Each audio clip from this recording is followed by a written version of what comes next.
is Sonia from An Enthusiastic Reader. I haven't done a chatty video in a while, and I've read some really good books recently. I thought I'd just dive in and tell you about some of the books I've read that I've really enjoyed. And so let's just skip all the preliminaries and get started. The Poet. On a Tuesday morning, in the middle of September, Olive Kittredge drove carefully into the parking lot of the marina. It was early. She drove only in the early hours now, and there were not many cars there, as she had expected there would not be. She nosed her car into a space and got out slowly. She was 82 years old and thought of herself as absolutely ancient. For 3 weeks now, she had been using a cane, and she made her way across the rocky pathway, not glancing up so as to be able to watch her footing. But she could feel the early morning sun and sense the beauty of the leaves that were turned already to a bright red at the tops of the trees. Once inside, she sat at a booth that had a view of the ocean and ordered a muffin and scrambled eggs from the girl with the huge hind end. The girl was not a friendly girl. She hadn't been friendly in the year she'd worked here. Olive stared out at the water. It was low tide, and the seaweed lay like combed rough hair all in one direction. The boats that remained in the bay sat graciously, their thin masts pointing to the heavens like tiny steeples. This is the beginning of a story near the end of Olive Again by Elizabeth Strout. I was a big fan of Olive Kittredge, the original novel, and I also liked the HBO miniseries. And in Olive Again, it's the same format from Olive Kittredge, connected short stories, all of them connected to Olive in some way, some of them tertiary characters that tell a different story, where Olive makes a little appearance, a cameo, but affects the protagonist of each individual story in some small way. It's a beautiful, wonderful, incredibly poignant story, mostly of loss, yet being able to change even when you're 82 years old. And I read Rodham by Curtis Sittenfeld recently. This is the reimagined life of Hillary Rodham had she not married Bill Clinton. And it's got all of the great writing that Curtis Sittenfeld always brings to her books. You really feel like you're in a moment. You really feel like you're in the heads of the characters that she is trying to bring to life. And I thought it was a pretty successful book. My favorite Curtis Sittenfeld novel is American Wife, and that is the kind of taking the bare bones of the biography of Laura Bush and turning it into a completely different character, but having some touch points to the life of Laura Bush in that she marries someone who becomes the president, who she doesn't perhaps think was worthy of the job. That book goes from teenagehood all the way into late middle age, and you are totally immersed in the head and life of the character in that book. Her name is not Laura Bush in the book, but we all understand that that's how it's been written. And Rodham is the same. Where Rodham fails compared to American Wife is that we cannot erase the context of the current age from the current events in the book of Rodham. And Donald Trump makes an appearance in the book, and he's just this blowhard, know-nothing guy.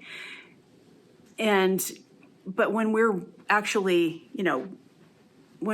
considering what a monster he actually turned out to be, I mean, that's not reflected in the book. His failures and his foibles and his ego are there, but not to the extent that he has gone. And so you can't read it out of context. And so the book fails not because of its own fault, but because of where we're living right now. Another novel I read a little while ago was called Black Buck by Mateo Askaipour. And this is the story of a guy who works at Starbucks, and he is suddenly swept up into a startup culture where he becomes a salesman.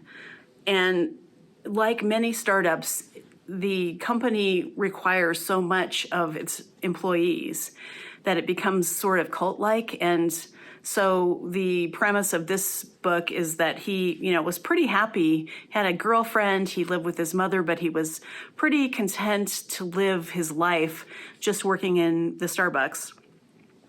And then he became fundamentally changed once he became a salesman. And I don't want to give away any of the plot, but many things happened to him with his relationships with all the people in his life that he loved. And on top of all of that, he's the only African-American employee in the company. And there is a whole thread and a whole line of people within the company who are white supremacists and make his life hell, but couched under the corporate culture, boot camp, break people down to build them up kind of mentality. And so it's interesting to see what the character, Buck, they call him Buck for Starbucks, actually takes motivation from the way he's treated to go out and try and subvert it in a different way. So it was a very energetic book. The writing was good. I thought the characters were well written. It was a little bit too satirical for me on a general terms, and I didn't think that the plot always plays out the way that it could. So I was a little disappointed with some of the plot twists, but all in all, it was a great debut, and I actually listened to him on a podcast, on the Maris Review podcast. And he actually worked in a culture like this, and that was his motivation for writing the book, which is written in the style of a sales manual, like he's writing a self-help book. The character is writing a self-help book or a business book to motivate people to become great salespeople. And I have an aversion to sales in general, just because I feel it was so easy to be duped or guilted into buying something I didn't want to buy in the past, that I'm just like immediately put up a brick wall when it comes to talking to salespeople, because I don't want to be conned into buying something I don't want, but yet it does happen, and it's not really fair to stereotype an entire industry. But I do have like this, I get my back up. The hairs go up on my neck when I encounter any kind of sales call or salespeople on the street or whatever. So I might have been a little bit biased by my antipathy towards that whole realm of our culture. Another book I read that I really liked was Luster by Raven Leilani. And I know a lot of people on BookTube have already talked about this book. I felt that it was, I got the general impression that it was this really salacious book about a girl or a young woman who gets involved with this couple. But it's really about inequity and not having a support system, an emotional support system or a financial support system, and having really no opportunity or very few opportunities actually, to figure out life without that support system. And so she's in failing jobs and she gets fired. And in the meantime, she's kind of struck up this weird sexual relationship with this man who's like twice her age. And she knows he's married. And then suddenly she insinuates herself into their lives and lives in their house.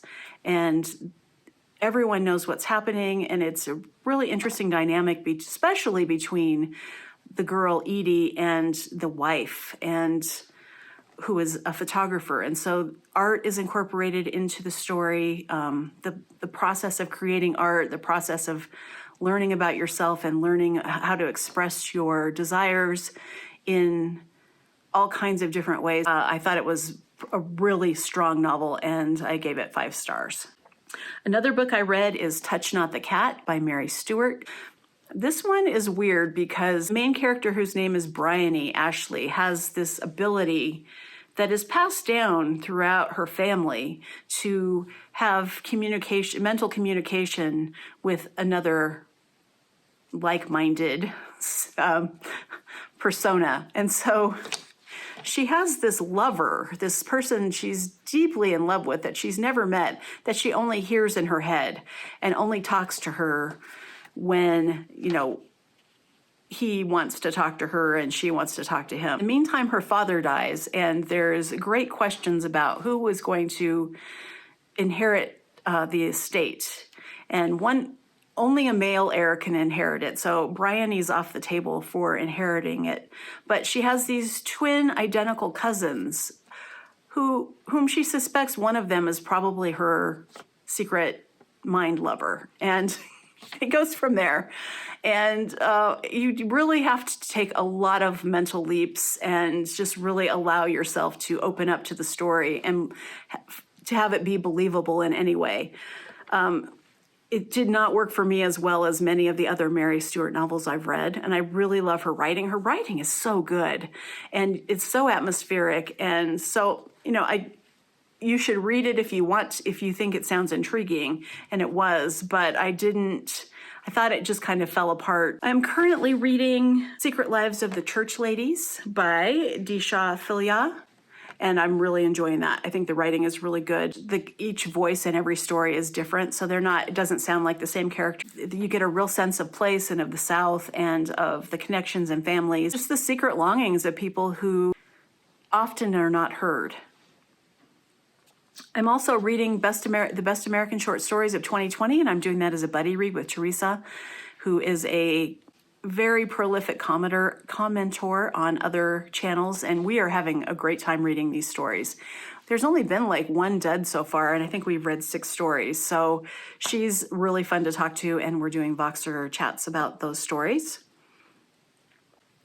And I participated in the BookTube spin, and number 15, that was our lucky number, and I ended up getting The Hunchback of Notre Dame by Victor Hugo. I wasn't dreading any of the choices because I knew if I was, that would be the number that would come up. So, and is that all? Is that all? I think that's about all. It was good to talk to you, and I hope that you are having a great reading week, month, life, and I will talk to you in the next video. Bye.